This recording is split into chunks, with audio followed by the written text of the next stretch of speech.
Question निकल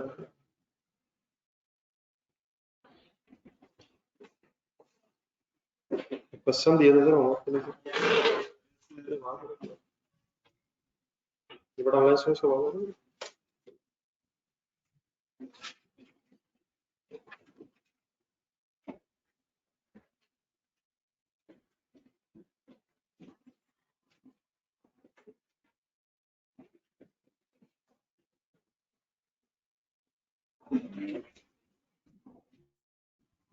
जी sir पढ़ा सवाल सर जरा last line point number 8 calculator पकड़ो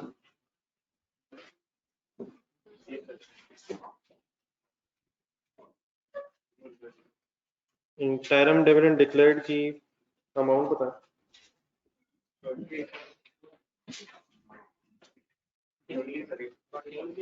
कैसे 20 सर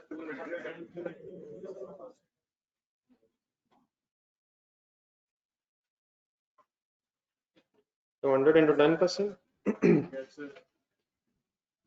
20 रिकॉर्ड हो गया पे हो गया रिकॉर्ड हो गया लेकिन पे होना अभी तो क्या पेबल और रिसीवेबल फिर कटेगा लेकिन सर जी सारा नहीं कटेगा पेरेंट्स शेयर क्यों कटेगा सब्सिडरी ने पूरा 20 रिकॉर्ड किया होगा एंट्री बोलना लेकिन जब पेरेंट है उसने 75% 15 डिविडेंड रिसीवेबल डेबिट और इनकम क्रेडिट की होगी तो up to the extent of 15 जो है ना ये इंटर कंपनी ट्रांजैक्शन है तो 20 into 75% 15 कटेगा dividend receivable credit and dividend payable debit ठीक है बाकी अब मेरे ख्याल मैंने पढ़ दिया था आई होप कि आपने ट्राई किया है बता दें किस किस फिगर में बचना कर लेना प्लीज यार भी ना हो कि सॉल्व भी ना किया हो एनी कंफ्यूजन एनीवेयर सर ये ऑनलाइन स्टूडेंट्स ने कर लिया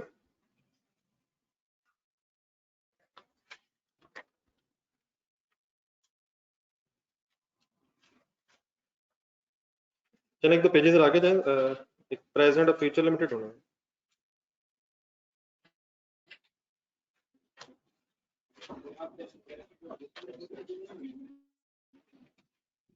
सर बताएंगे तो पता चलेगा ना सर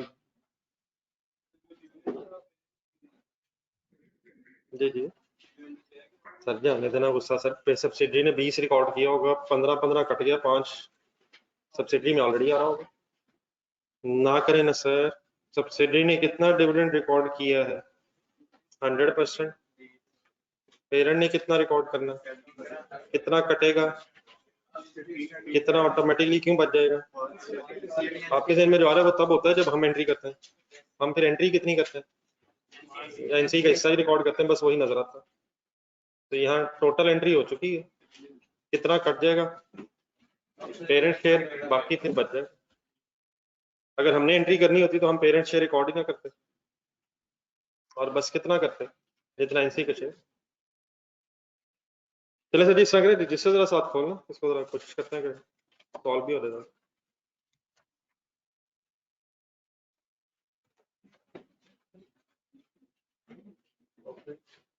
या पे नंबर जरा कैंडी बता दे प्रेजेंट है फ्यूचर लिमिट पे नंबर 39 सर मसला हल हो गया सर वो क्लास में इशू चल रहा था आपने से पूछ रहे थे कुछ वो क्वेश्चन अटेम्प्ट हो गया कौन सा का नाम साइलेंट है सर रिक्वायरमेंट ढूंढने सर इसकी सीरियस क्वेश्चन है sir after all the best शायद सब कुछ ही आ जाए इसमें prepare consolidated statement of profit and loss for the year ended 30th June 17 compute the amount of consolidated retained earnings and NC as would appear in the statement of financial position सिर्फ statement of financial position के angle से क्या मांग रहा है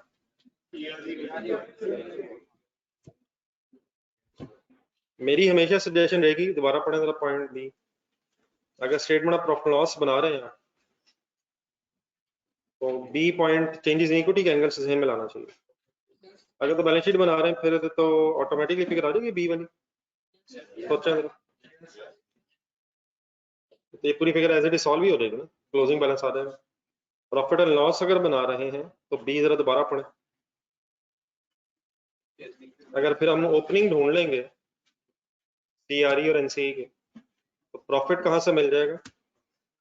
profit and loss statement से। सिर्फ dividends ढूंढना हमारा काम रहता है। तो चेंजेस इन इक्विटी मेरा ख्याल है काफी हेल्पफुल हो जाती है, लेकिन डेफिनेटली कब वो बनेगी? अगर प्रॉफिट एंड लॉस बना रहे हैं तभी फिर प्रॉफिट की फिगर फॉर द ईयर वहां से मिलेगी। तो मेरा ख्याल है इसके लिए कम से कम 1.5 पेज रख लें, बाकी फिर क्वेश्चन पढ़े, फिर देखते हैं और क्या क्या करना पड़ेगा। The following balances are extracted from the records of present limited and future limited.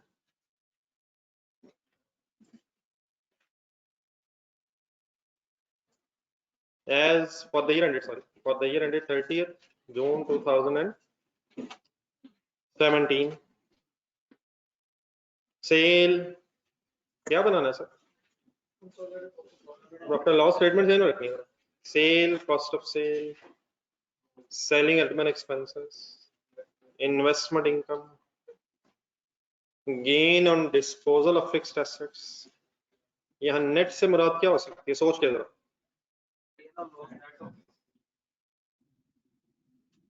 Gain on disposal of fixed assets. हाँ जी, को गेन या लॉस हुआ होगा, नेट हुआ। टैक्सेशन डेबिट फिगर है, expense, share capital, retained earnings का closing balance है, पीएल और एफएल का। Number 1, PL acquired 65% shares of FL on 1st September 16. During the year है, acquisition during the year है। कितने months बनेंगे post acquisition?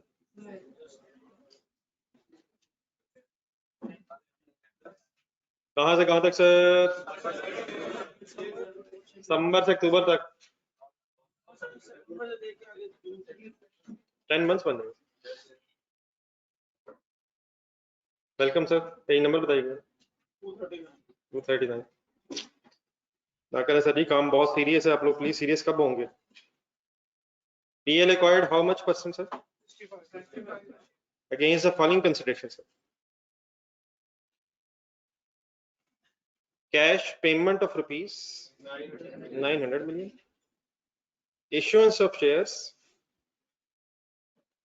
having a nominal value of 1,000 million.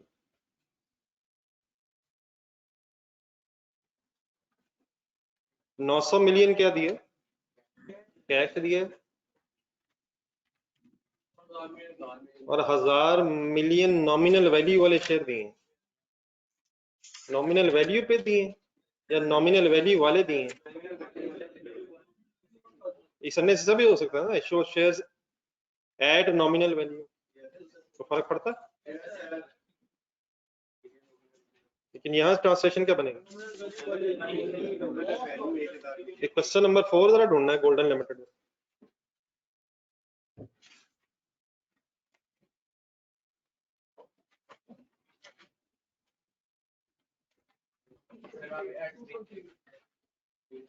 नहीं सिर्फ ऐड, ये भी नहीं, मतलब जो असल बात है वो जरा कौन सा सुनेंगे। आप पेज नंबर बताइए। 228, इसमें जरा ऊपर जाए जरा, जहाँ ये शेयर्स की इंफॉर्मेशन थी। Issuance of 20 million ordinary shares at a premium of, ऊपर जरा डाटा देखें, 10 रुपए का एक शेयर था और एट अ प्रीमियम इशू हुआ था 5 रुपए। 15 रुपए बनते हैं जिसपे इशू होगा, लेकिन इसके आगे जाए जरा, फेयर मार्केट वैल्यू भी दी हुई है पेरेंट के शेयर की। What is that 25 and what is that 15? अच्छा ये भी क्लियर करने, किसने शेयर्स दिए? ये पेरेंट ने देने, तो पेरेंट की बात हो रही है इस वक्त, सब्सिडरी के शेयर्स नहीं, पेरेंट ने जो शेयर्स एक्सचेंज करने उसकी बात हो रही है, इसको सही कॉन्टेक्स्ट में देखिएगा। तो मार्केट वैल्यू यकीनन 25 है मेरा ख्याल है।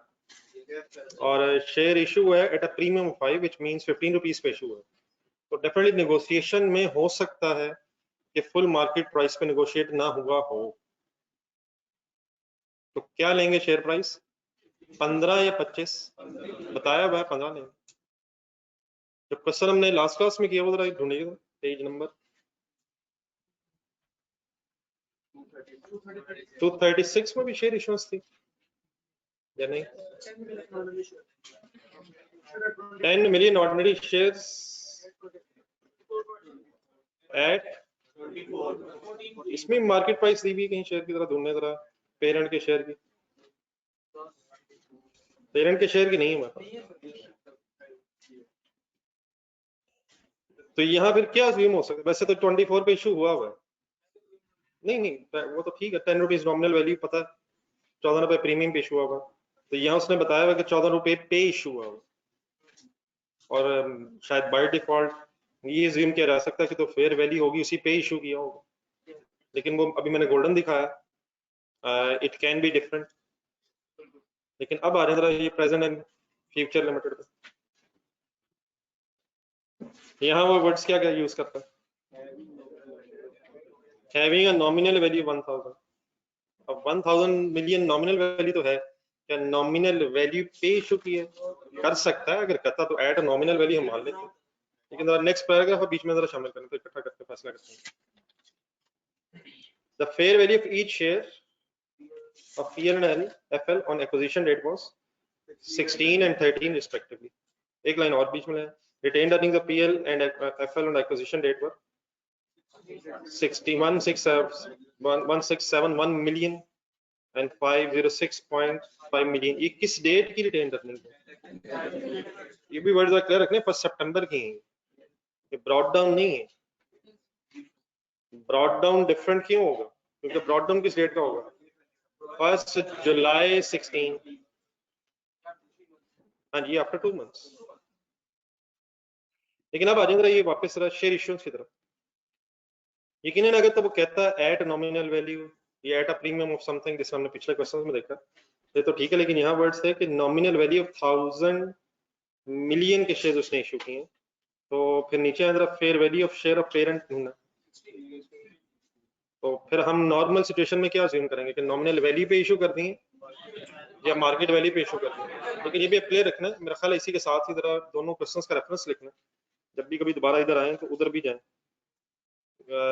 गोल्डन पेज भी लिख लें, और जेएल था ये लास्ट क्वेश्चन, जेएल एनएसएल, तो इनके पेज नंबर एटलीस्ट जरूर लिख लो, जब भी कभी दोबारा आए। नहीं ठीक है, आप लोग लिख लो प्लीज, ये पेज नंबर से लिख लो।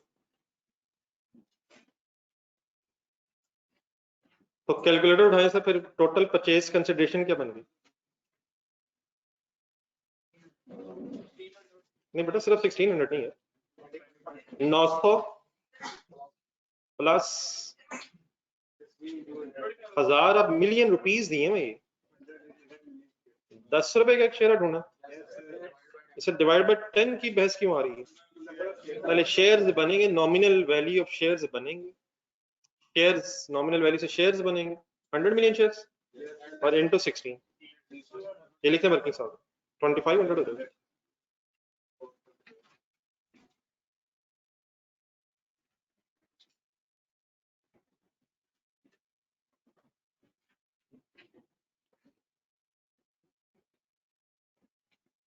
बाकी बहरहाल अगर इस स्टोरी को यहाँ तक क्रक्स निकाला जाए तो पॉइंट 1 में यहाँ तक क्या मिला हमें, 65% पेरेंट का शेयर है, देयरफॉर 35% एनसी हो जाएगी, कॉस्ट ऑफ इन्वेस्टमेंट टोटल 2500 मिल गई है मिलियंस में, और प्री एक्विजिशन रिटेन्ड अर्निंग्स मिल गई हैं पेरेंट की भी और सब्सिडी की भी। ठीक है सर,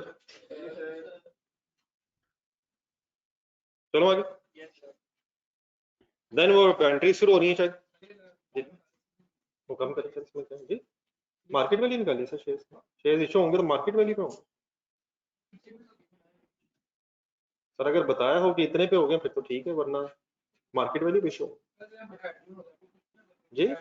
तो सर हेड का मसला नहीं, ऐट होना चाहिए शायद, अगर नॉमिनल वैल्यू पे इशू हो जाता है तो ठीक है, लेकिन अगर नॉमिनल वैल्यू वाले इशू हैं तो बाय डिफॉल्ट मार्केट वैल्यू पे होंगे। ठीक, at acquisition date fair value of the FL's net assets was equal to their book value except for a brand which had not been recognized by FL। Subsidiary का brand है जी, क्यों recognise नहीं किया? Carrying amount therefore क्या होगी? Fair value कितनी बताई हुई है? PL estimates the benefit would be obtained from brand for a period of, story शुरू हो गई सर। ब्रांड डेबिट कितना यार, कैरिंग अमाउंट से भी तो कंपेयर करना, पूरा 90 रिकॉर्ड कर लिया। Not recognised means carrying amount 0। नहीं ठीक है, वो तो रीजन ये हो सकते हैं, मतलब नॉट रिकॉग्नाइज्ड ही नहीं है, मर्जी उसकी। नहीं वो मतलब यकीन मानी, इसमें इस वक्त कोई और सोचने की जरूरत नहीं है। क्यों रिकॉर्ड नहीं हुआ अल्लाह बेहतर जानता है और हम भी जानते हैं, लेकिन कैरिंग अमाउंट 0 होता है। सर इंटरनली जनरेटेड अगर ब्रांड हो तो mister bad, it is not a surprising news, it is not allowed to be recognised. पिछले क्वेश्चन जल्दी से लिंक कर तरीके करनी चीजें, पिछले क्वेश्चन में तो रिकॉर्ड हुआ था, देखा करें एक लफ्ज इंपॉर्टेंट हो जाता है। परचेज था, ये कौन सा होगा, लेकिन शायद ये इंपॉर्टेंट नहीं। बहस क्या है, कैरिंग अमाउंट 0 हो जाएगी, फेयर वैल्यू ही सरप्लस बन जाएगा। लेकिन दूसरा हिस्सा कोई इसकी मार्केट सॉरी लाइफ दी हुई है, सही फाइनल करते हैं। नहीं सर ना, सर रिलैक्स सर, पहले वर्किंग तो करना। 90 डिवाइड बाय 10 इंटू 10 बाय 12 क्यों? एक्विजिशन से बैलेंस शीट डेट तक। अब जज्बाती नहीं होना, 7.5 आ तो गया है, हम प्रॉफिट एंड लॉस बना रहे हैं। Amortisation debit, accumulated amortization credit, NC will be affected। Yes, sir. Why? Subsidy का सर will be affected।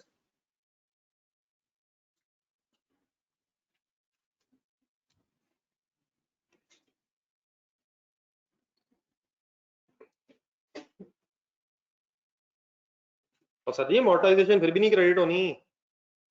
अगर CRE NC डेबिट करते तो amortization नहीं, प्लीज वर्ड पूरा करें, accumulated amortization। अगर सिर्फ बैलेंस शीट बना रहे होते तब भी accumulated amortization तो ठीक है अपनी जगह। amortization का इफेक्ट जाना था, एक्सपेंस का इफेक्ट जाना था पेरेंट और NC। एक और डिसीजन थोड़ा सा लेना पड़ना, प्रॉफिट एंड लॉस स्टेटमेंट जब बनाएं उन पर डाटा देखें, ये amortization किधर लिखेंगे? अब डेफिनेटली इसमें ब्रांड है, लेकिन ब्रांड मैन्युफैक्चरिंग का सेलिंग एडमन बेहतर है, देख लें जरा, ब्रांड सेलिंग एडमन ठीक रहेगा।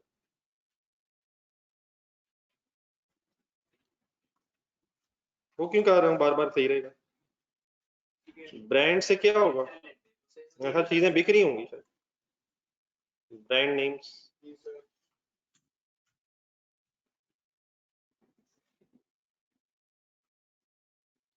तो ये भी जगह कैंडिडेट स्पेसिफाई करना।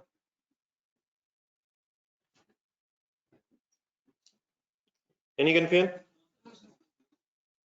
चलो आगे, number 2 sir, incomes and expenses of FL and PL accrued evenly, sorry sir, have accrued evenly during the year except investment income। Investment income is exempt from tax and had been recognized in August 16 and received in September 16। आप इस तरह करें, अपनी requirement जरा देखें, first requirement, और आराम से तसल्ली से सोच के सही डिसीजन लें। क्या करेंगे इसका? क्या ये पोस्ट है यार, सितंबर ही यार,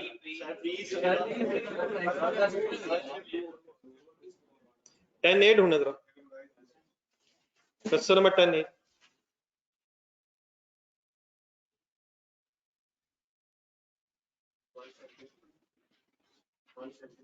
174 पेज।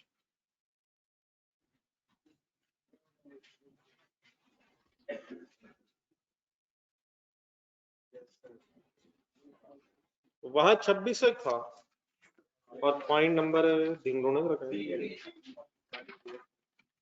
वो सारा पोस्ट क्यों था?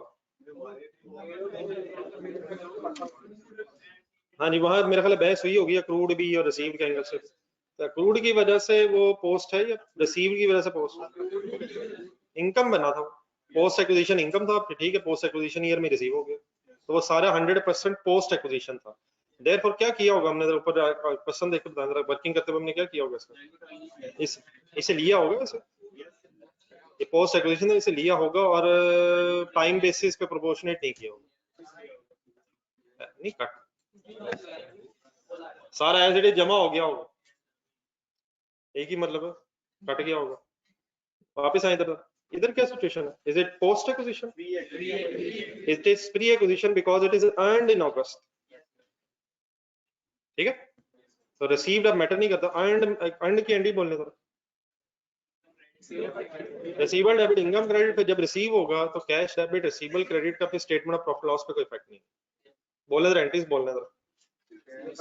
रिसीवेबल डेबिट इनकम क्रेडिट हो गई अगस्त में, अब रिसीव अगर होगा भी तो क्या एंट्री होगी? तो receive will not affect the statement of profit loss, ठीक है। तो ये अब क्योंकि प्री एक्विजिशन पीरियड में, इसलिए शायद इसे कंप्लीटली हम इग्नोर कर देंगे, क्योंकि हमने कंसोलिडेशन किस दिन से स्टार्ट करनी है? 1 सितंबर से। 1 सितंबर, तो 100% प्री है ये, pre acquisition.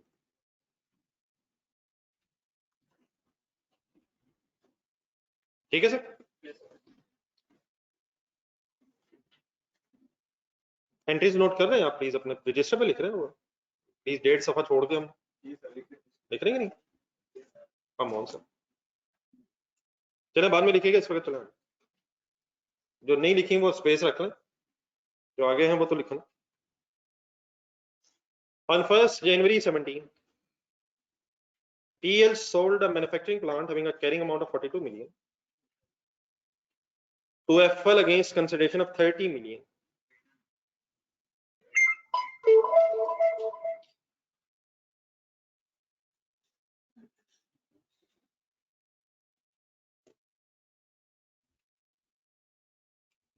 The plant had a remaining useful life of 6 years on the date of disposal.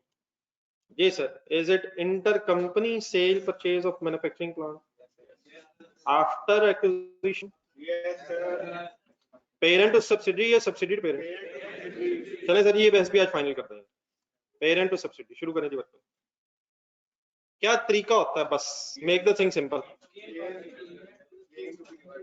ये ठीक है, ठीक है, आराम आराम से पहले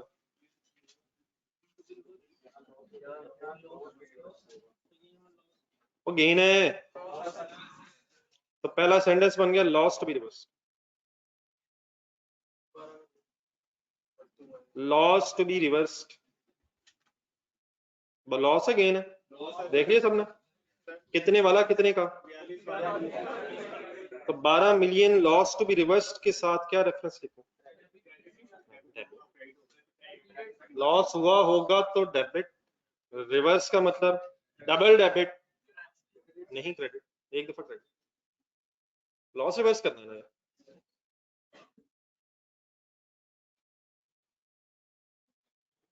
आगे हाँ जी, हाँ जी, पहले वर्किंग कराते हैं जरा, डेप्रिसिएशन इंपैक्ट बनेगा कैसे? पहले simple working, 12 divided by 6 into acquisition से बैलेंस शीट डेट तक जरूरी नहीं है। हाँ जी, सेल कब हुई है? 6/12, 30 जून है। What is 12? Loss divide by 6 years into 6/12 months, जनवरी टू जून, आंसर 1।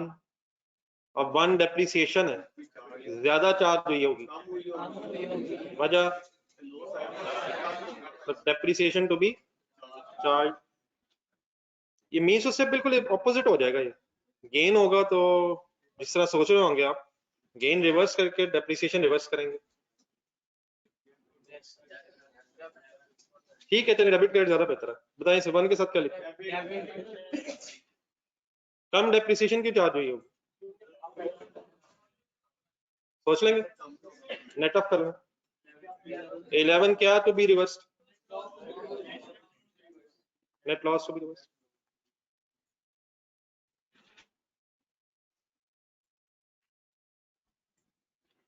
बस आखिरी चीज ये कि प्रॉफिट लॉस स्टेटमेंट बना रहे हैं,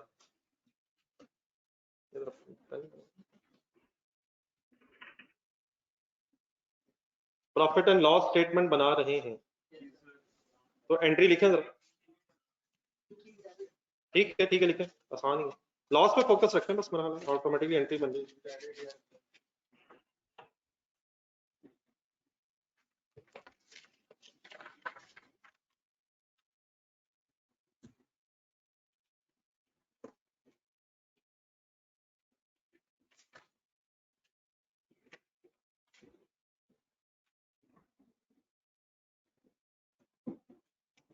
जी सर जी की एंट्री बनेगी sir, plan debit, plan debit, property plan equipment debit, loss debit. जी सर। अब लॉस क्रेडिट मींस क्या है? लॉस रिवर्स होगा, NC will be affected, will not B.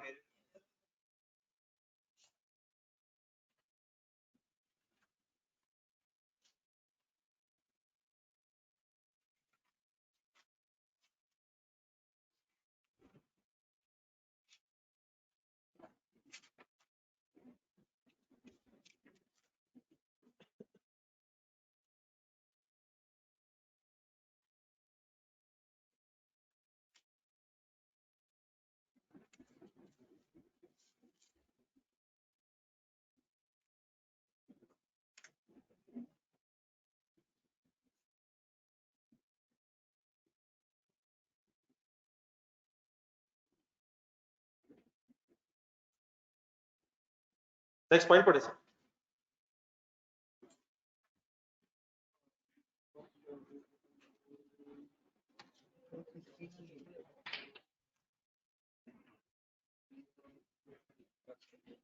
On 1st February 2017, FL delivered goods having a sale price of 100 million to PL on sale or return basis। ठीक है जी, cell और return basis. नहीं, cell return basis का मतलब होता है कि आपने चीजें डिलीवर कर दी, ये साइड से पीछे से एफएल ने चीजें भेजी हैं पीएल को। सेल और रिटर्न बेसिस मींस कि अगर आगे बिक गई तो ठीक है, वरना वापस कर दीजिएगा। कौन आगे बेच दे? आप जिसको बेच रहे हैं उसको इस कंडीशन पे दे रहे हैं कि अगर आगे बिक गई तो ठीक है, वरना हमें वापस कर दीजिए। दिस इज सेल और रिटर्न बेसिस। बस इसकी पहले डिटेल नहीं थी आपके जो बच्चे हैं उन्होंने शायद वर्ड सुना कभी, लेकिन ये FA2 में इंशाल्लाह भी काफी आगे भी डिटेल है इसका, थोड़ा सेंटेंस लिखना है। सेल और return basis means if the goods are not sold by the, if the goods were not being sold by buyer, then he can return to the seller। if the goods are, लिखने sentence नहीं थी, if the goods are not being sold by buyer,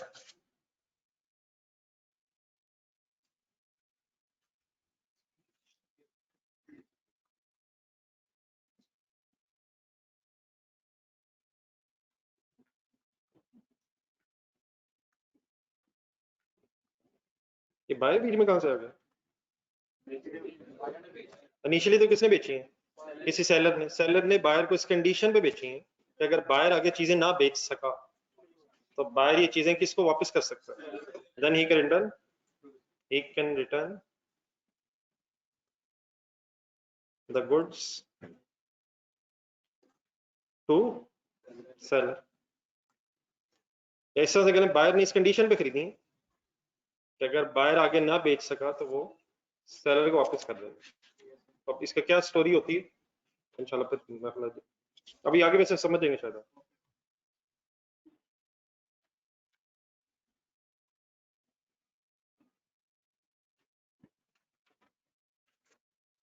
ये कितनी goods बेची हैं, बल्कि शायद सही वर्ड होना चाहिए कितनी गुड्स डिलीवर की हैं, कितनी भेजी हैं, 100 मिलियन। नेक्स्ट होगा 40% of these goods were returned on 1st May 17 and the remaining were accepted by PL का मीनिंग अब चलो ये बता दो।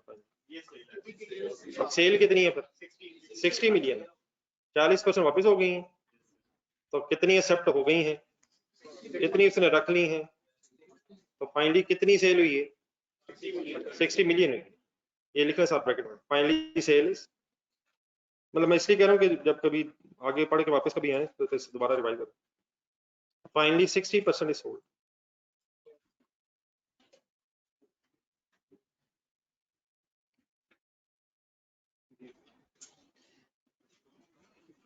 तब हम स्टेटमेंट ऑफ प्रॉफिट लॉस बना रहे हैं, तो क्या सेल परचेज कटेगी चाहे स्टॉक ना भी बचा हो? yes, कितनी सर 60 काटेंगे, 60 मिलियन। ठीक है, तो ये चीज याद आनी चाहिए जब आप रेलिवेंट जो स्टेटमेंट बना रहे हैं।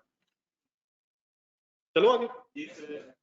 Then we get 20% of goods accepted were included in the closing stock of the PL and the FL earned a profit of 33.33% on cost। ये भी फाइनल करें सर। जी सर, वर्किंग करवा दो, रजिस्टर लिख 60 into 20%, 12 हो गया। बेची किसने किसको? सब्सिडी टू पेरेंट सिचुएशन है, एक्सप्लेन कर लें जरा सारा। 12 डिवाइडेड बाय 133.33 मार्कअप दिया हुआ है, इनटू 33.33 इज इक्वल टू 3। एक मिनट एंट्री तो कर लो, मिस्टर सप्ताह फिगर तो लिख लो। 133.33 डालने सर कैसे आए? मार्कअप में what is 100 plus profit is equal to sale into profit. Amount बताइएगा जरा। 2 पॉइंट ये हुई ना बात, 2.998 इज इक्वल टू 3। दो नंबर ही सिखाना मेरी जिंदगी का मकसद है। अच्छा भला 2.998 आ रहा, 3 कैसे हो सकता है? कभी नहीं हो सकता सर, सिर्फ एग्जाम हॉल में हो सकता है, वरना नहीं हो सकता। सॉरी मिस्टर माइन, मैं आपको गुमराह करने की कोशिश की, एग्जाम हॉल में लेकिन बड़ा 3 हो सकता है। डबल एंट्री और आप प्रॉफिट लॉस स्टेटमेंट बना रहे हैं। Cost of sale debit, stock credit, NC will be affected.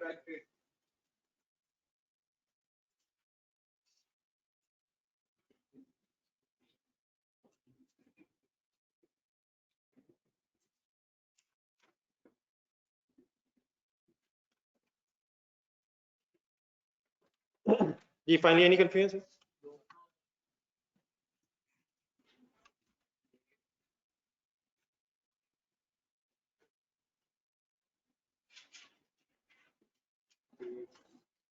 Ji sir, both companies underline word paid interim cash dividend at the rate of 5% in May 17। मेरी request पे hopefully आपने golden limited revise किया होगा। ये paid लिखा हुआ है, तो हम कुछ भी नहीं करेंगे, लेकिन हम बहुत कुछ करेंगे। वहां क्यों नहीं किया था, यहाँ क्यों करेंगे? सिर्फ बेनिफिट अगर बना रहे हैं और पेड हो गया है तो नो रिसीवेबल एंड पेएबल। लेकिन प्रॉफिट एंड लॉस स्टेटमेंट ज़हन में लाया था कि अगर पेड हो भी गया है तब भी प्रॉफिट एंड लॉस में इनकम और चेंजेस इन इक्विटी में डिविडेंड डिक्लेयर्ड कटेगा सर। इसको एक दफा फिर लिखें काइंडली, अपने पास पूरी स्टोरी लिखें और होपफुली ये लास्ट टाइम हम लिख रहे हैं।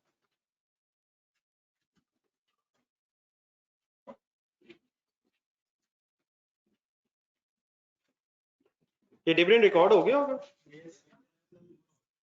लिखा तो नहीं? नहीं ये नहीं है बात, पेड हो गई है। मेरा सवाल और है, आपने क्या बात कर दी?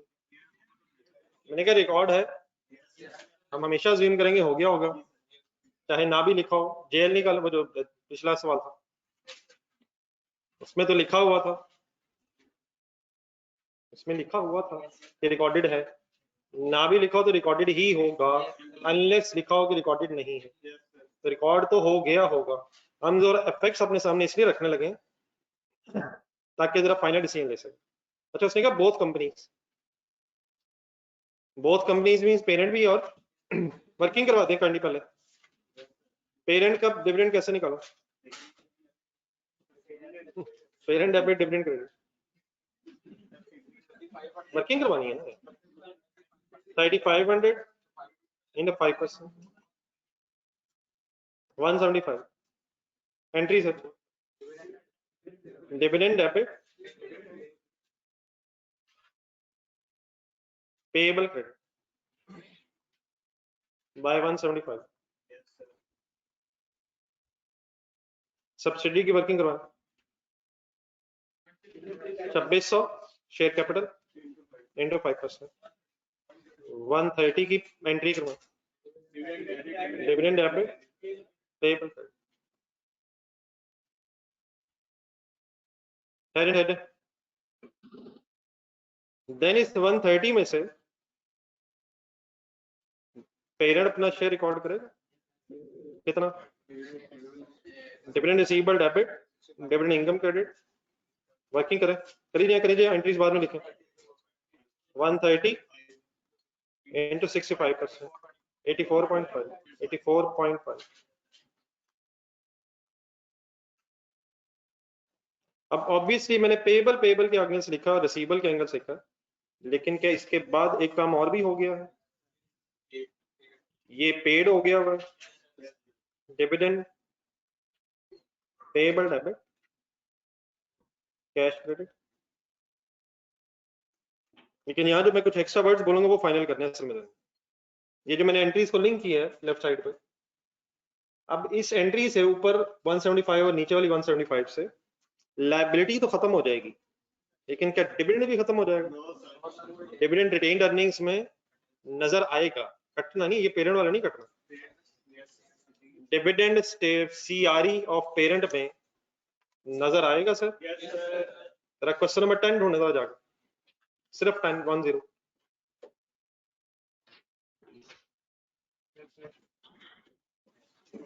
पेड होने से डिविडेंड नहीं गायब होता। क्या गायब होता पेड होने से? पेबल खत्म हो जाता, पेबल खत्म हो जाता, लाइबिलिटी खत्म हो गई। तो उधर जरा ढूंढे जरा 50 एज इट इज, ये 50 है नीचे जरा रिटेन्ड अर्निंग्स कॉलम में, वहां 50 का मतलब ये है कि रिकॉर्ड हुआ हुआ, वो तो नहीं कटना किससे। और अगर आप सीआरई बना रहे होंगे तो डिविडेंड 50 का पेरेंट में से एज इट इज लेस नजर आएगा। हमारे इस केस में डिविडेंड की बात कर रहा हूं आज मैं, 175 नजर आएगा कहाँ? सीआरई में, सीआरई कंसोलिडेटेड में भी नजर आएगा, ये नहीं किसी से कटना। हाँ पेबल पेड होने से पेबल में नजर नहीं है, ठीक है। ऑपोजिट साइड पे उधर भी डिविडेंड पेबल डेबिट होने से, पेबल डेबिट होने से लायबिलिटी खत्म हो जाएगी, पेबल खत्म हो जाएगा। लेकिन वो 130 कौन सा 130? वो ऊपर वाला, वो क्या सब्सिडरी की, पहले सब्सिडरी की मैंने बात की, सब्सिडरी की सेपरेट रिटेन्ड अर्निंग्स में सवाल नंबर 10 सामने रखें। 130 नजर आएगा, बल्कि कहना चाहिए नजर आ रहा होगा, 130 नजर आ रहा होगा। लेकिन क्या वो 130 इस 84.5 इस 84.5 से फिर कटेगा? ये 84.5 कहाँ होगा? ये इधर वाला, ये पेरेंट के अदर इनकम में होगा। वो किधर होगा? वो चेंजेस इन रिटेन्ड अर्निंग्स में वैसे ही होगा। दोबारा सवाल नंबर 10 देखें, जैसा 15 था, 15 था कहाँ और कहाँ? इन्वेस्टमेंट इनकम ऑफ पेरेंट और डिविडेंड डिक्लेयर्ड ऑफ सब्सिडरी। यकीनन वहां 20 था, बाकी हमने 5 से 25 कर लिया था सेपरेट होगा। तो 15 और 15 फिर कहाँ कहाँ कटना? अदर इनकम में, इन्वेस्टमेंट इनकम में और डिविडेंड डिक्लेयर्ड में। और 5 किसका कहाँ बचना है? एनसी का सब्सिडरी में बचना है। तो वो जब 35% बचेगा इस केस में, वो फिर आपको एनसी के कॉलम में एनसी से लेस होता नजर आएगा सर, एनसी का डिविडेंड। ठीक है, एक आखिरी एंट्री लिखवा दें, फिर डेफिनेटली मैं सबको दिखाता हूँ। ये जो रिसीवेबल था, रिसीवेबल रिसीव होने से, जिस डिविडेंड रिसीव होने से डेफिनेटली रिसीवेबल खत्म हो जाएगा, लेकिन डिविडेंड रिसीवेबल रिसीव होने से डिविडेंड इनकम गायब नहीं होगी। क्या पैसे मिलने से रिसीवेबल खत्म हो जाता है, इनकम खत्म हो जाती है? तो ये एंट्रीज पूरी करें सर। जी सर,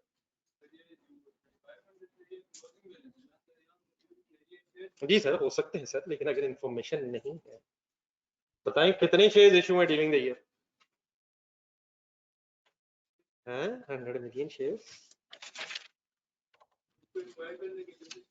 नहीं, वो तो एक्विजिशन डेट पे हुआ ना यार, एक्विजिशन डेट पे हुआ और इंटरम डिविडेंड है, इंटरम डिविडेंड की डेट है, डेट नहीं है, मई है ना, मई 17, तो एक्विजिशन है 1 सितंबर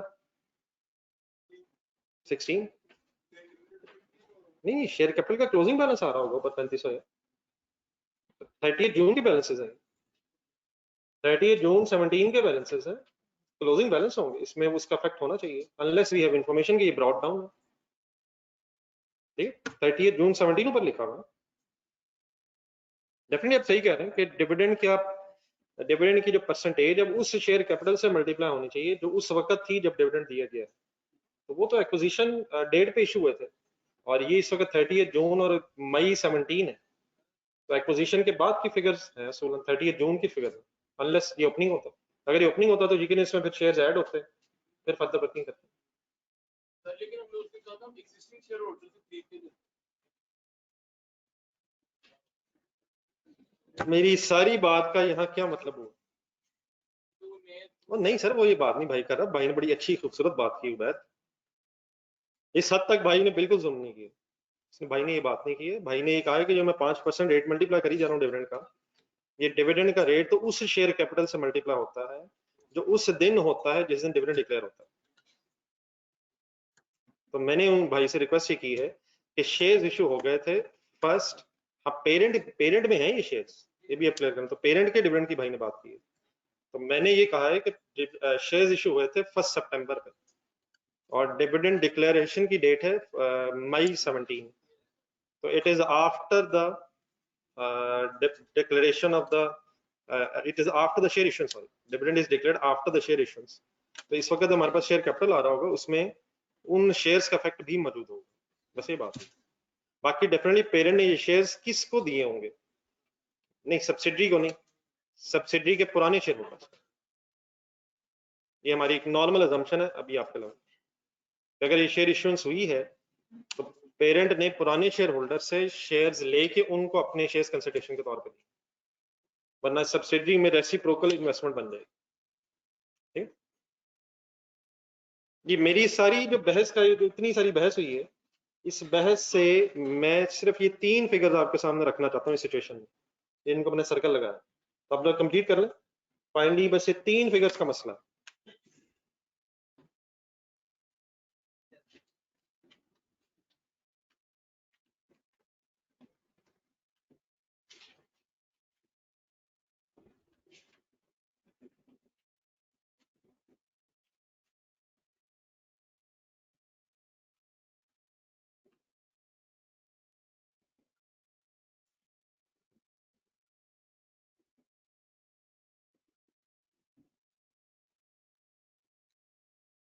कुछ मैंने क्रॉस भी करने की कोशिश की है, तो देखें सारा कंटेंट,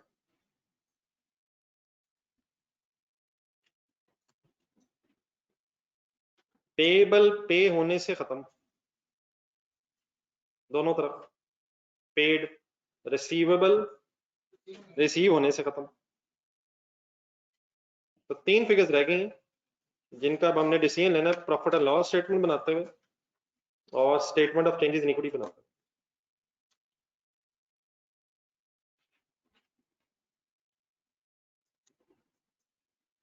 ये ठीक है प्लीज, ये जो मैंने फास्ट हाईलाइट करके क्रॉस किए, 175 का क्या करेंगे, नोट कर लिए? करें, कर ले, लिखना कर लिख ले।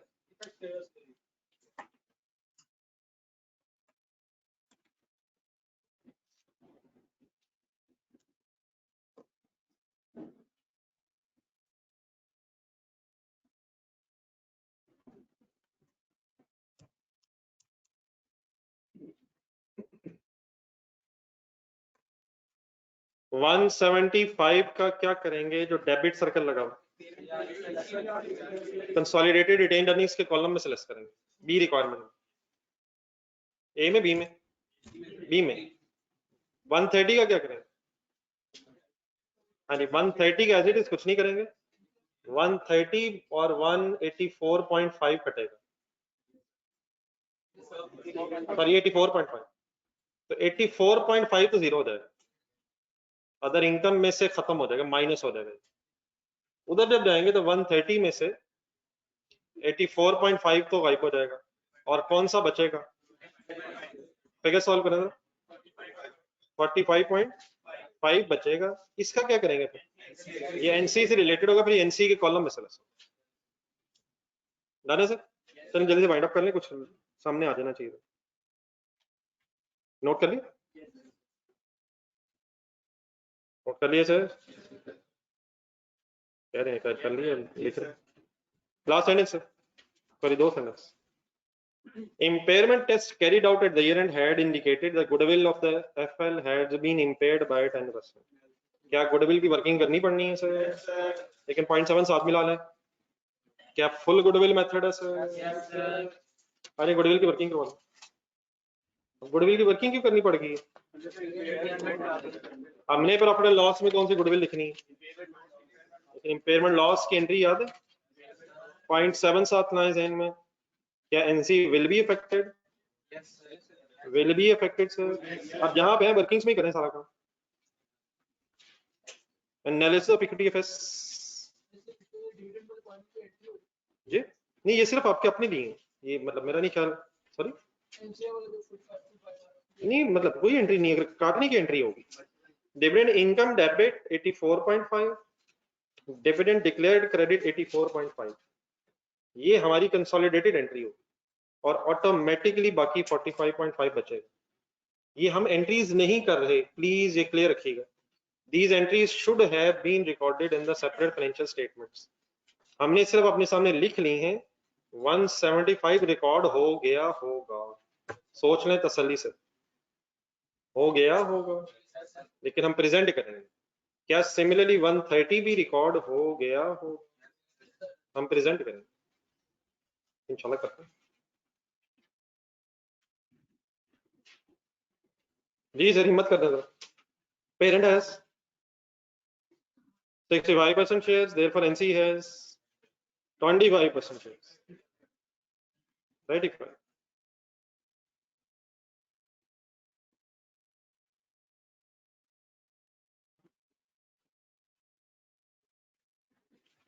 At acquisition 1st September 16.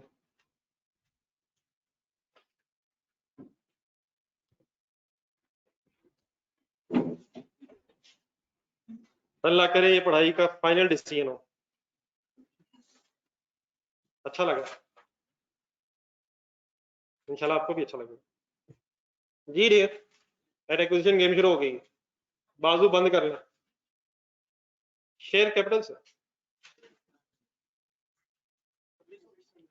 तो यार शेयर कैपिटल लिखवा दो यार, की होगी 2600 मिलियंस रिटेन्ड अर्निंग्स ढूंढो।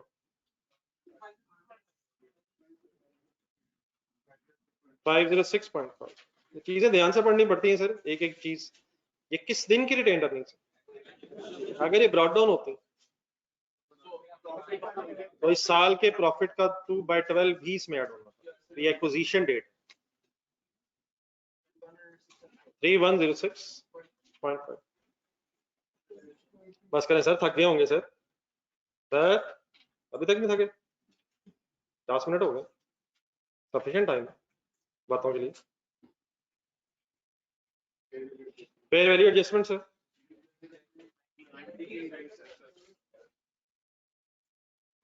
Fair value adjustment 90। Any other? Depreciation भी तो है, मोटाइजेशन, वो यहाँ नहीं है, वो यहाँ नहीं। 3196.5 यार ये बंद कर दो थोड़ी देर। 65%,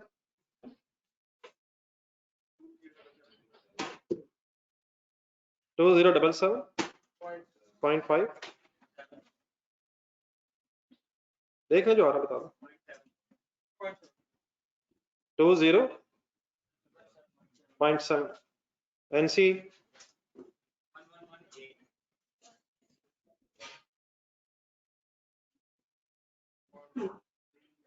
11 बता दें यार जो फिगर आ रही नहीं आ रही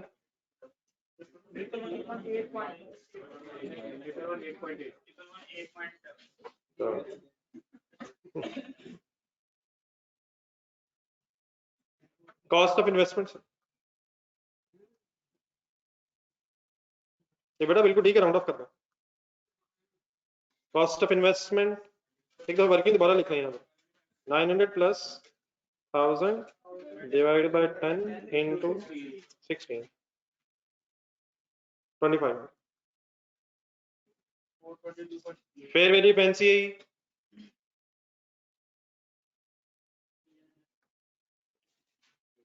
एनसी फेयर वैल्यू पे लास्ट पॉइंट ये बिल्कुल ठीक है फेयर वैल्यू पेंसी की फिगर सॉल्व करवानी है तरीका अगर गिवन नहीं है तो तरीका बैलेंस सब्सिडी के शेयर कैपिटल को ढूंढना है 2600 लेकिन 10 रुपए शेयर है ये पहले शेयर्स निकालना है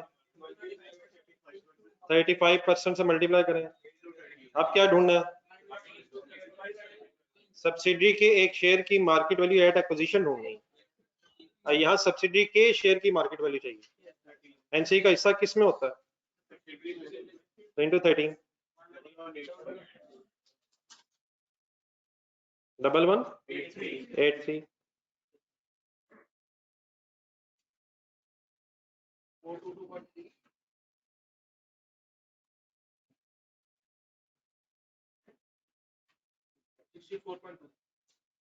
64.2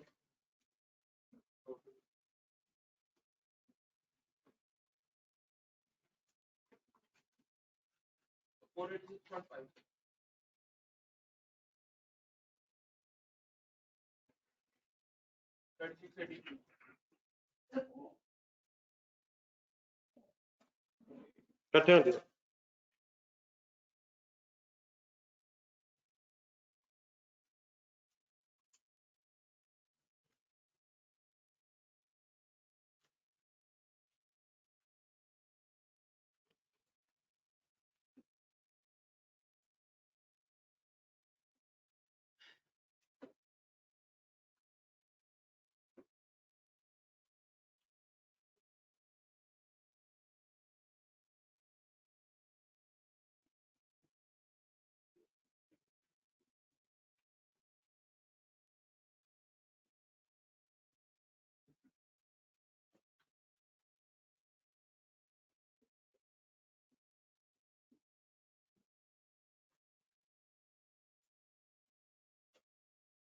जी 486.5 ठीक है सर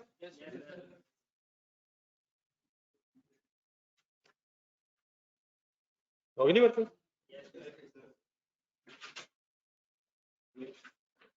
रिक्वायरमेंट बी भी ध्यान में रखें सेंस वाली वर्किंग करवाएं अगर एक्विजिशन पिछले सालों में होती तो फिर आपको बी रिक्वायरमेंट में जरूरत पड़नी थी ओपनिंग में प्लस करने की तो why this working is not relevant acquisition during the year है और हम प्रॉफिट लॉस बना रहे हैं लेकिन यहाँ जो फिगर आ गई इसकी बेस पे अब जरा second last point impairment loss की वर्किंग करें 486.5 into 20% into 10% से 10 नहीं है sir 48.65 what is this impairment loss finally एक और एंट्री लिखना impairment loss ना सर ना करें sir statement of profit loss बनानी sir impairment loss debit accumulated impairment loss 48.65 चलो और इम्पेयरमेंट आज तक नहीं हुई इम्पेयरमेंट लॉस साल के एंड में आया है फॉर द ईयर नहीं है खुदा का नाम ले फिर 1 से शुरू करो, या तो उन सवालों को ठीक करो या इसको भी गलत रहने दो। एनसी विल बी या एनसी विल नॉट बी?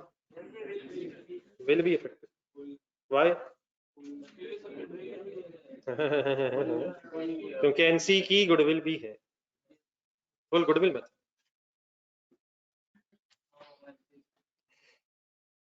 कोई नहीं, अभी भी 10-15 लेक्चर मिसिंग,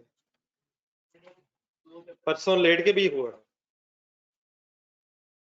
पता नहीं एक दफा नाम आया था, उसके बाद पता नहीं, रब ही जाने, बाकी उसके बाद हो सकता है नींद में हुआ।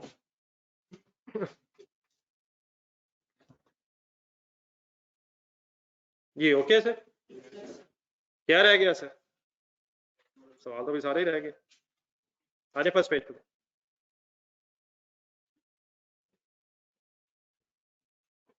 ग्रुप का नाम बताने sir. Present limited group, parent के नाम के साथ ग्रुप सर। ये बड़ा ऑनलाइन स्टूडेंट इकट्ठे हो गए, प्लीज एक एक फिगर जरा सही तरह देख के फाइनल कीजिएगा, इसमें है चैलेंजेस है।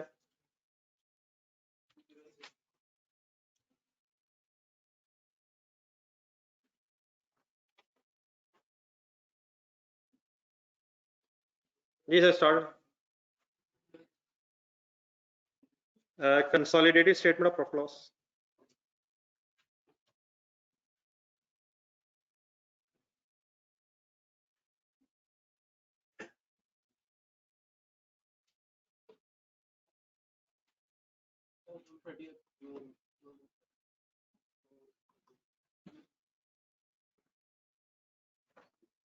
For the year ended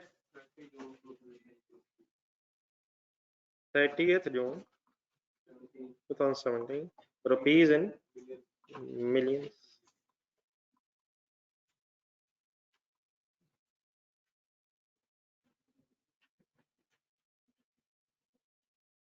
क्या ढूंढ लिया मोबाइल में सर? सवाल का आंसर मिल गया, सॉल्व करें सर। भाई भी मिसिंग है, भाई को करवाना भी फिर आपने, एक भाई मिसिंग है यहाँ, तो मैंने कहा आप तो करें, आपने फिर सॉल्व भी करवाना भाई को। सेल्स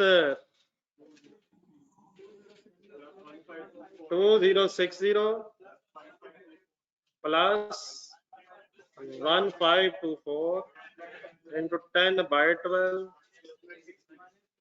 माइनस कौन सा 60? इंटर कंपनी सेल परचेज 100 है, 60% फाइनल हुई।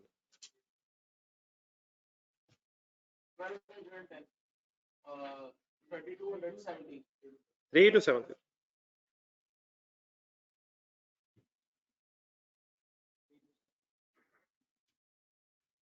स्पीड अप होना सर। वाई 10 by 12 9 बनते हैं, नहीं गिने तो 9 बने अभी तक, 6 और 4। Cost of sale is a challenge now. 1300 plus 846 into 10 by 12 minus 60 करके जरा सांस ले लें, प्लस 3 कौन सा 1? उबैद आंसर देख रहा है इसका मतलब, ये वाला 1 आंसर है, ये वाला 1 इस वक्त आंसर है। नो 1, नो 1, हमने नेट कर ली एंट्री, नो 1 ना ना, ये अंधाधुंध आंसर है। No 1 done sir. ये कौन, ये 3 कौन सा आंसर? 1948।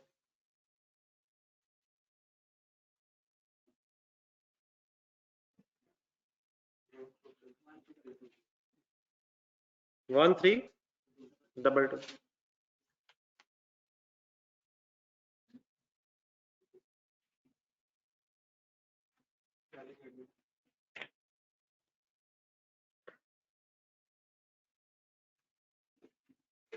मेरा ख्याल है कि आप तरतीब अपनी रखें या चलें देख लें जो आ रहा है रस्ते में, चलें जो आ रहा है। सेलिंग एड बना रहे हैं, चलें सेलिंग एड में। Selling admin expenses,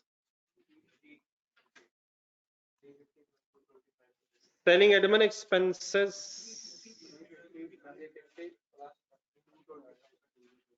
350 plus 225 into 10/12। बाकी अब आराम से ढूंढने चीजें।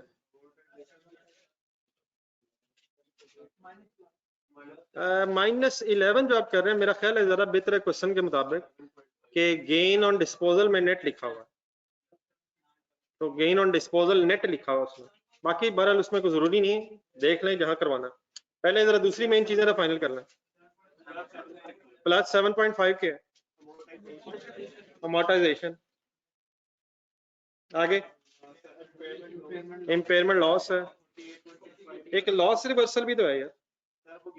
नहीं देख लें वो बहरहाल डेफिनेटली, ये कोई जरूरी नहीं है। लॉस रिवर्सल यहाँ करनी है तो यहाँ कर लें, वहां करनी है वहां कर लें, मेरा ख्याल यही कर लें। नॉर्मली एडमिन एक्सपेंसेस में हम लेते हैं, लेकिन बहरहाल नेट लिखा हो वहां भी किया जा सकता है, एज यू लाइक। हुक्म करें जल्दी से करवा दें। प्लस 11 -11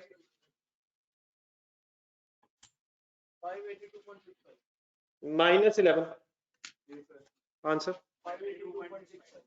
582.65।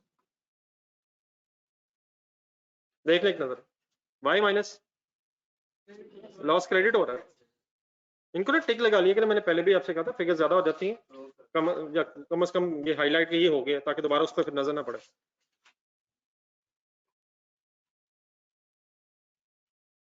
ये नहीं कंफ्यूज। नेक्स्ट, इन्वेस्टमेंट इनकम मेरे नजदीक बहुत इंपॉर्टेंट है।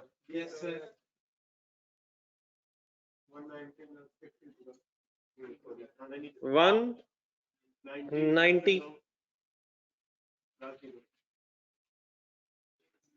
इकट्ठे हो सर, इधर आएगा 190 प्लस 50 -50। जरूरत नहीं है लिखने की, मैंने क्या किया ये, प्लीज फाइनल 50 फाइनल करना। 50 है तो सही, 50 है तो सही, लूं या रहने दूं? रहने दे, ना लिखें। 50 क्या है, सारा प्री एक्विजिशन है, उसने आना ही नहीं है, आना तो है 10/12 होना तो है, सारा प्री है, आना ही नहीं है। ठीक है, तो लिखने की जरूरत है, मेरा ख्याल है प्लस माइनस करके रख लें और सारा लिख लें, बाद में भूल जाना। ये प्लस 50 y -50, उसके बाद स्पेसिफाई कर लें प्री एक्विजिशन है, डेफिनेटली जरूरत नहीं है लिखने की, जस्ट टू रिवाइज। लेकिन एक सबसे इंपॉर्टेंट काम रहता है, पहले फाइनल करने 50 से बता के, डेफिनेटली 50 नहीं लेना। डिविडेंड इनकम्स में है 84.5, ये एक इफेक्ट हो गया, कौन सा इफेक्ट हो गया ये इनकम डेबिट हो गई है, डिविडेंड इनकम डेबिट हो गई यहाँ। दूसरा इफेक्ट फिर उधर जाकर डिस्कस करेंगे जब रिटेन अर्निंग्स बनाते हैं। फाइनल कर दो 105.5 expenses, sorry bracket,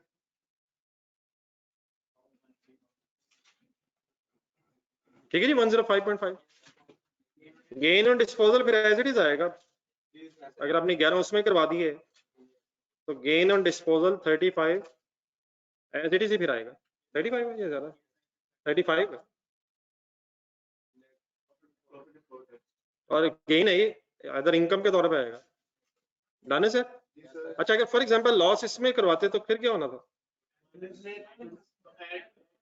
loss credit होके इसमें प्लस हो जाना था, ये लॉस प्लस हो जाना, लॉस कम हो रहा है तो क्रेडिट क्रेडिट प्लस हो जाना था, लेकिन डेफिनेटली वो हमने कर लिया हुआ है।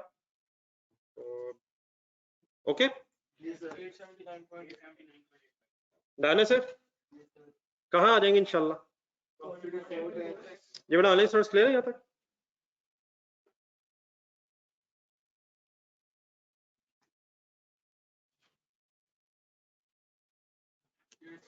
बेटा हिम्मत करो यार, हिम्मत करें मेरे भाइयों, हिम्मत करो, तो बीच में छुट्टी आ गई और ज्यादा थक गया लगता है। आंसर बताइएगा सर। 879.85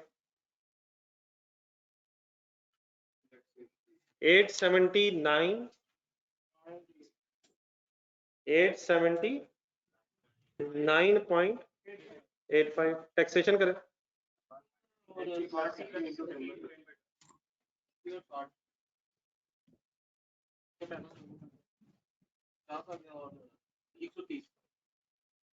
टैक्सेशन हो गया 80 plus 60 into 10 बटो 130 profit after tax 749.85 इकट्ठे हो जी एट्रीब्यूटेबल। शायद स्टेटमेंट ऑफ प्रॉफिट लॉस बनाना ज्यादा चैलेंजिंग है, इसमें ज्यादा चीजें हो जाती हैं जो ज़हन में रखनी पड़ती हैं। एक्विजिशन ड्यूरिंग द ईयर है नहीं है, आपके लिए तो डेफिनेटली, मैं तो अपने लिए कहा है। ओनर द पेरेंट एनएनसी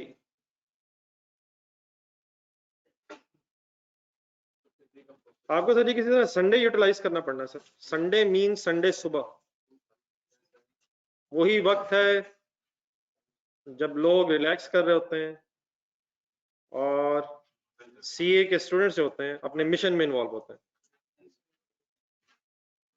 तो हर बंदे का अपना अपना मिशन है, आपका मिशन कुछ ज्यादा आपसे एफर्ट रिक्वायर करता है। बहरहाल आपने कल सारा दिन पढ़ा होगा यकीनन, मैंने ऐसे तंग किया आपको। एनसीए की वर्किंग करवानी सर, फुल कंसंट्रेट। यहाँ से आप जो बातें हो रही हैं शायद ये फाइनलाइजेशन की तरफ यहाँ तक जो थोड़ी सी बात हुई है हो जाएगी। जी सर, अब स्टार्टिंग पॉइंट क्या होता है? सब्सिडी का प्रॉफिट ढूंढे गिवन है, ये कैलकुलेट करना पड़ता है। कैलकुलेट होने लगा सर, वर्किंग में आ जाए सर, थोड़ा लिख के जरा कर लिया कहीं ना कहीं स्पेसिफाई थोड़ा सा करो। प्रॉफिट ऑफ सब्सिडी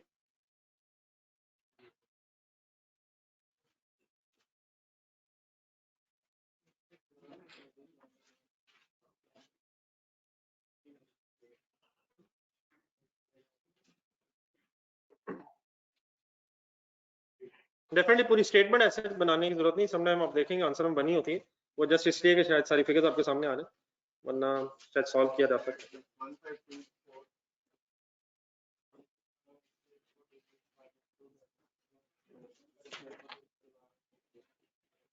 सब्सिडी का प्रॉफिट करें जी वर्किंग का।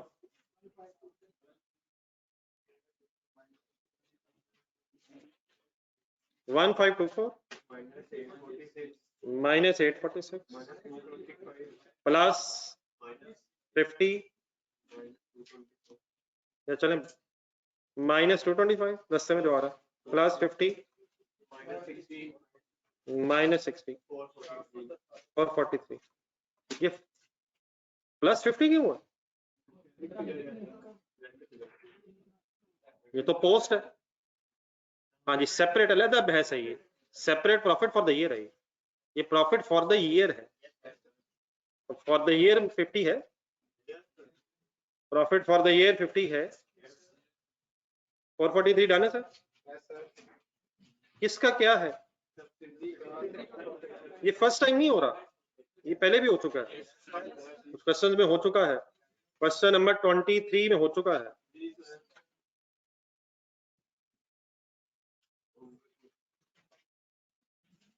जी सर, स्टार्टिंग पॉइंट बन गया 443, लेकिन अब हो गई game on. 443 as it is करने शुरू। अब इसे बनाना है पोस्ट एक्विजिशन, पहले 50 माइनस क्यों करना पड़ना? क्या 50 माइनस होगा सर? ये ढूंढने था दोबारा 10A का आंसर, 10A और 10A का आंसर। सवाल 10A और आंसर 10A।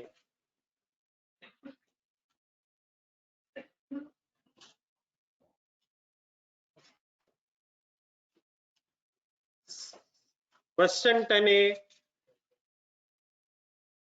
वहां सर ये 2600 था ना,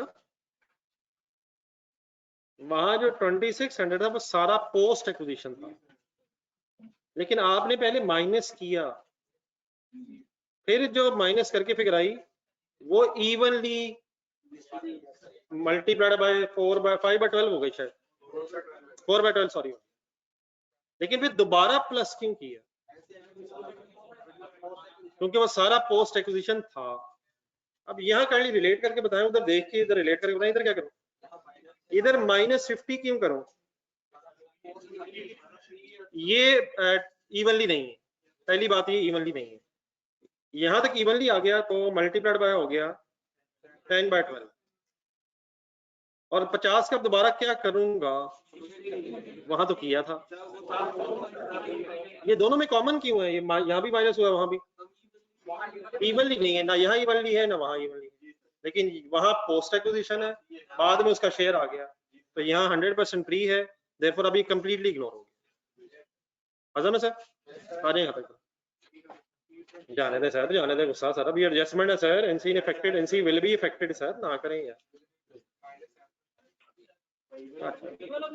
ये, अभी सब कुछ आपने बताना सर, सिर्फ 3 के इवनली पहले आ रहे, पोस्ट एक्विजिशन बना के पोस्ट एक्विजिशन एडजस्टमेंट करें, पोस्ट एक्विजिशन बना के पोस्ट एक्विजिशन एडजस्टमेंट करें, ठीक है? नहीं ये हमेशा ऐसे किया है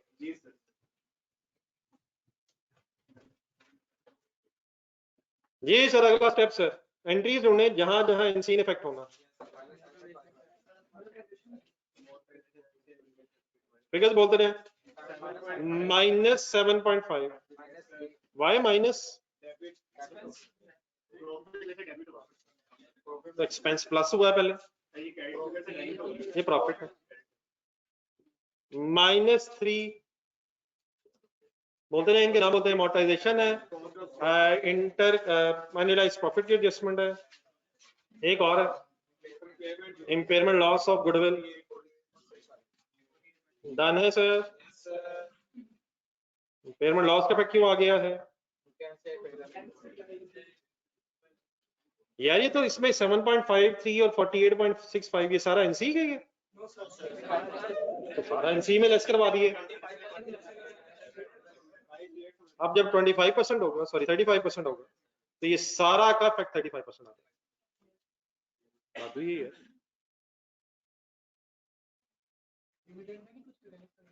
डिविडेंड का यहाँ क्या करेंगे? कौन से डिविडेंड का सर? प्रॉफिट एंड लॉस में तो डिविडेंड का कुछ नहीं करता, अब ये तो ना करिए, जुल्म तो ना करिए। Dividend declared has no effect on statement of profit and loss sir, please जो आंसर आ रहा होगा वही लिखवाइएगा। 93.92 के बाद बताने क्या लिखना,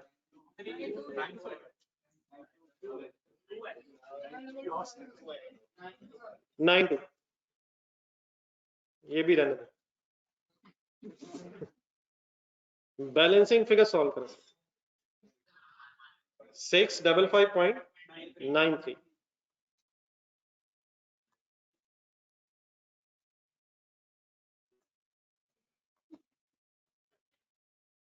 जी ओके जी प्लीज। ये 93.92 कैसे है? सॉल्व हो कैसे? वाकई कैलकुलेटर पे है? Any confusion sir? Without wasting any time, we have just enough time. क्या बनाने लगे हैं, क्यों बनाने लगे हैं? वो तो कुछ और मांग रहा है, क्या जो वो मांग रहा है वो चेंज इन इक्विटी में आ जाता है? सीडी की बात हो रही है sir, present limited group,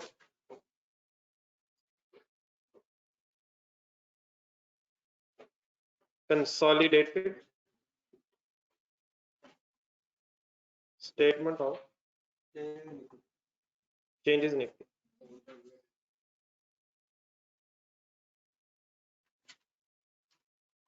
for the year ended 30th June 2017। सिर्फ हमें वही बनाना है शायद जो रिक्वायर्ड है, मेरा ख्याल कॉलम बनाना है। कौन से कॉलम्स की बहस की जरूरत ही नहीं है, जो नहीं मांगे शेयर कैपिटल की भी जरूरत नहीं है share capital total, no need शायद। Consolidated,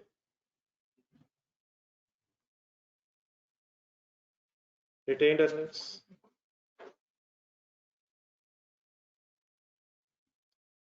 non controlling interest,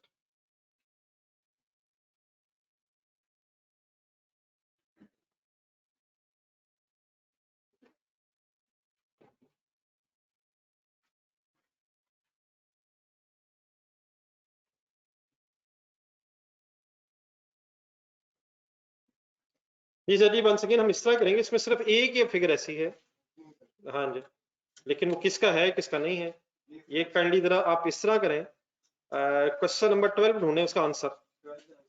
question number 12 के आंसर में बड़ी लंबी लंबी बहसें लिखी हुई, शायद आज वक्त आ गया कि थोड़ा दोबारा पढ़ के सही अप्लाई करके बात को हम कर लीजिए।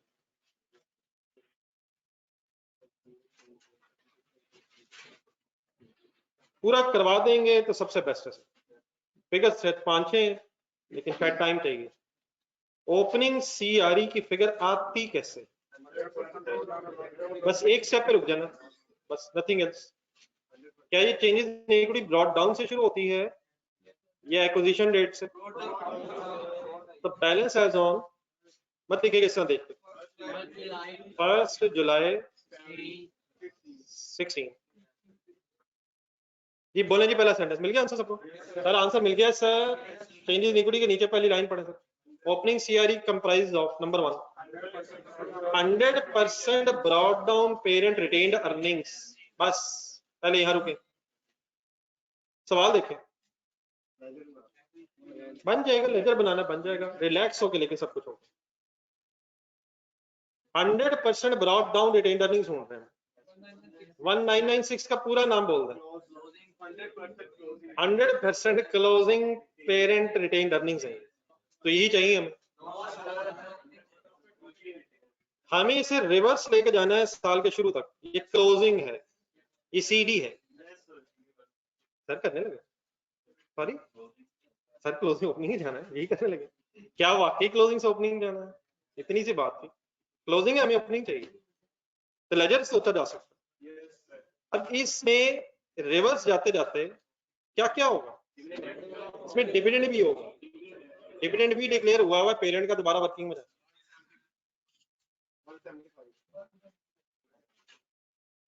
Retained earnings of the parent PL, CD है 1996, सेपरेट सेपरेट ये कंसोलिडेटेड, फिलहाल सेपरेट की बहस कर रहे हैं। अब इसमें प्रॉफिट भी है, कौन सा वाला आफ्टर टैक्स, कौन सा वाला, पेरेंट वाला या कंसोलिडेटेड वाला? पेरेंट वाला, कैलकुलेटर उठाए, गेम चला दें, फिगर्स बोल दें जरा मुझे भी। 2060 minus 1300 minus 350 plus 190 plus 35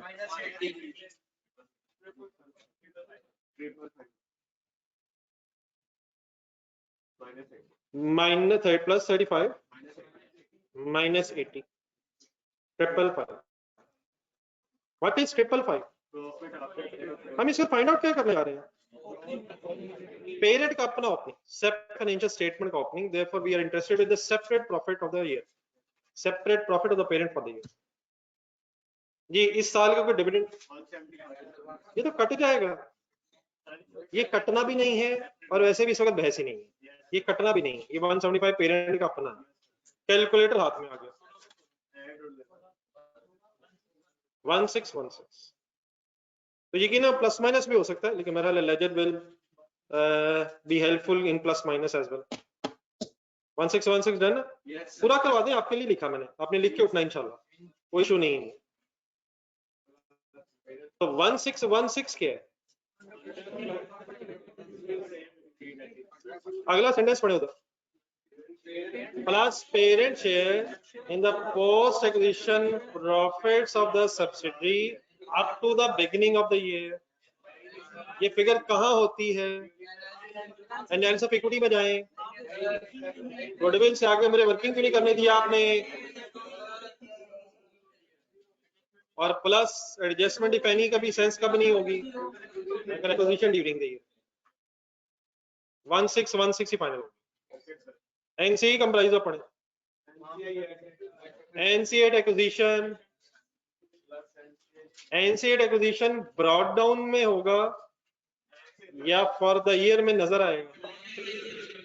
brought down में कब होता है, वहां तो ब्रॉड डाउन में, वहां ब्रॉड डाउन में एक्विजिशन पिछले सालों में थी, अगर एक्विजिशन ड्यूरिंग द ईयर है तो एनसीए का ब्रॉड डाउन 100% जीरो क्यों होगा, एनसीए एक्विजिशन भी ड्यूरिंग द ईयर है और पोस्ट एक्विजिशन प्रॉफिट्स की वजह से एक्विजिशन ड्यूरिंग द ईयर हो तो एनसीए का ब्रॉड डाउन जीरो होगा।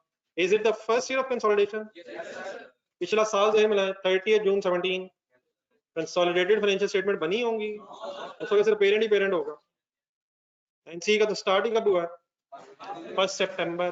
तो किन सवालों में ये डैश ही था, अगले सवाल नंबर 13 में देखें, सवाल नंबर 13 के जवाब में देखें डैश क्यों लगे हुए हैं, कब डैश ही होते हैं।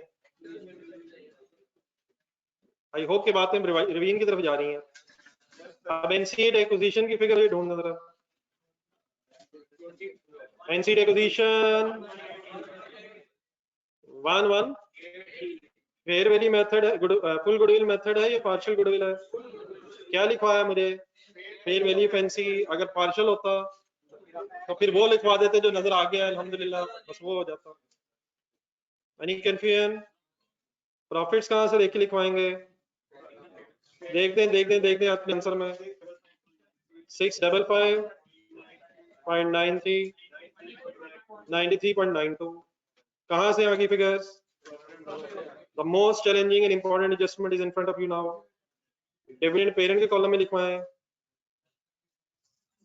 हिम्मत हिम्मत हिम्मत 175 पहले लिख तो लिया है, रिवर्स करके ओपनिंग तक गए, अगर लिखना ही था तो निकाला क्यों है, हाँ जी हाँ जी, निकाला इसलिए तो कि ओपनिंग आ जाए और लिखना इसलिए है ताकि क्लोजिंग आ जाए।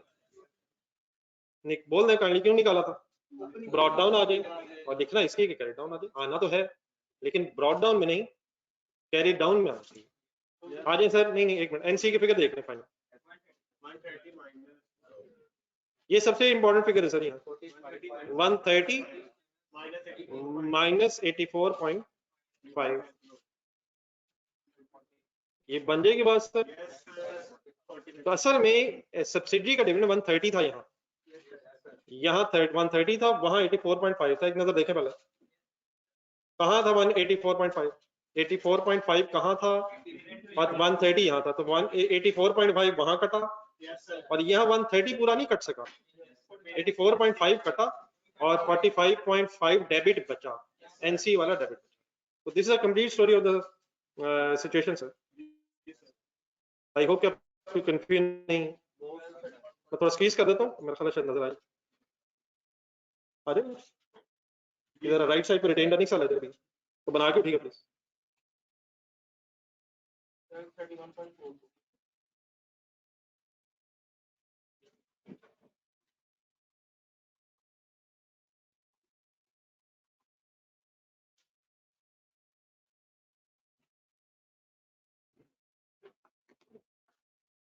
जी बेटा ऑनलाइन स्टूडेंट्स क्लियर हो गए,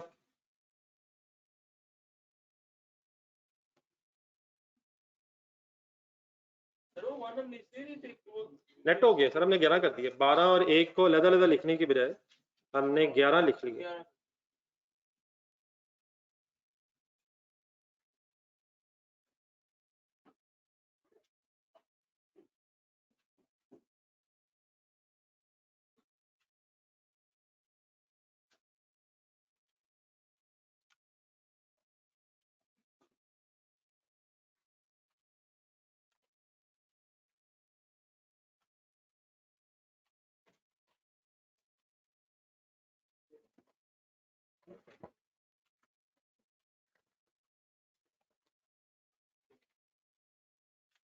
कमाल सर उन लोगों का है जो आए बगैर कर लेते हैं, कभी कभी आते हैं और सारा सवाल सही कर लेते हैं।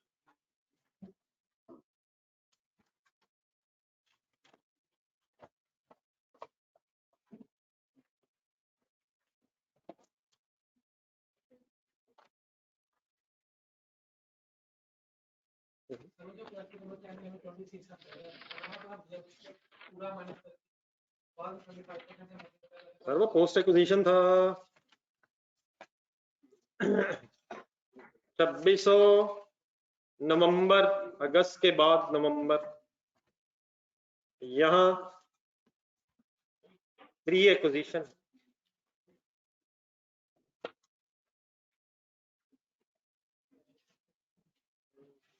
ठीक है सर, नोट कर लिए।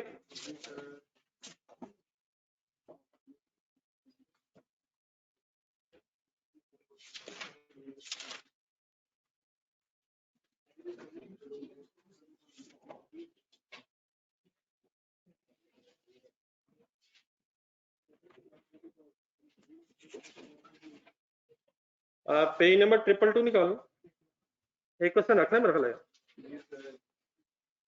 पहले तो इसको रिवाइज करना बनता है सर। 500 रुपये जो कटिंग वाली चीजें हैं, क्या किससे कटा, तो इसको एक नजर देखिएगा। देन क्वेश्चन नंबर 2 में गैलेक्सी लिमिटेड के नाम से एक सवाल है, पेज नंबर 222। इसमें एक जगह आपने इसलिए फंसना है क्योंकि आपने आंसर देखना, और शायद अगर आपने आंसर ना देखा तो इसने हो जाना, आंसर बाद में मैच हो जाएगा आपका, लेकिन क्योंकि आपने देखना ही पहले आंसर है तो इसलिए एक जगह खतरा है। वो जो सवाल नंबर 16 है वो फाइनल हो गया वो अपनी तरफ से, इसमें इन्वेंट्री के अलावा बस तो नहीं है, वो किसी दिन भी टाइम निकल जाना है, कल या परसों, तो काइंडली अपनी तरफ से ये भी फाइनल रखिएगा। क्वेश्चन नंबर 2 पेज नंबर 222, पहले लेकिन ये रिवाइज होना चाहिए। अल्लाह हाफ़िज़। हाँ हाँ,